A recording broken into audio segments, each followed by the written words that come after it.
መንጃ ፈቃድ እስቲ ደህና ነህ? ስራ እንዴት ነው? አሪፍ ነው። መንዳት ትችላለህ? በዚህ ምን ችግር?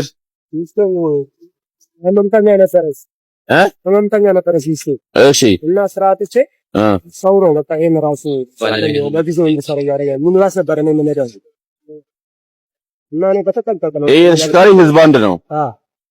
ህዝብ አንድ ደግሞ በካታጎሪ መንዳት የሚችለው ታውቃለህ፣ ሚኒባስና ከዛ በላይ ቅጥቅጣ ይዙ ነው የምንነዳው። ፎርስ ከነዳ መንጃ ፈቃድ አለ የለህም?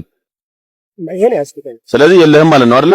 እንደሌለ ነው የሚቆጠረው። ሶስት እግሩ የሶስት እግር የለህም። የሶስት እግር ከሌለ በካታጎሪም የተለያየ ስለሆነ ማለት ነው። ሚኒባስና ስለዚህ መንጃ ፈቃድ የሌለው ሰው ስንት ይቀጣል? መንጃ ፈቃድ የሌለው ሰው 8,000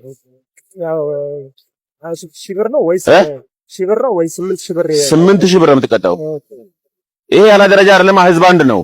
ካታጎሪ ያለ ደረጃ የሚባለው ታክሲ አንድ እያለ ታክሲ ሁለት ከነዳ ነው። ታክሲ ሁለት እያለ ታክሲ አንድ ከነዳ ችግር የለውም። ታክሲ አንድ እያለ ታክሲ ሁለት ከነዳ አሁን ህዝብ አንድ አለ። ህዝብ ሁለት ከነዳ ያ ደረጃ ይባላል። 1,000 ብር ቅጣቱ። ይሄኛው ግን በካታጎሪ ስለሚለያይ መንጃ ፈቃድ የለህም ማለት ነው። አሁን መንጃ ፈቃድ ሳይኖር ነው እያስከተልክ ያለው። የለም እንጂ ህዝብ ነው። ይሄ በካታጎሪም የተለያየ ነው።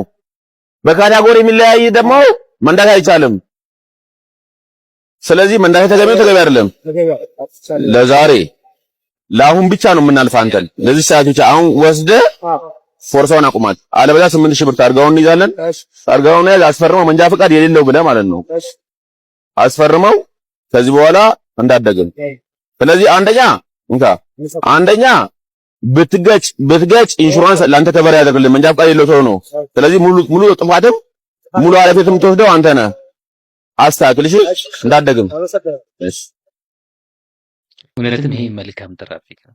እንኳን ይሄን የሚያክል ብር ተገኝቶ በትናንሹም ብዙ ህዝቡ ተማሯል። ግን ደብሊው ትራፊክ መልካም ትራፊክ። እናንተ አይነት ትራፊኮች ይብዙልን። ፎሎ እያደረጋችሁ ቤተሰቡን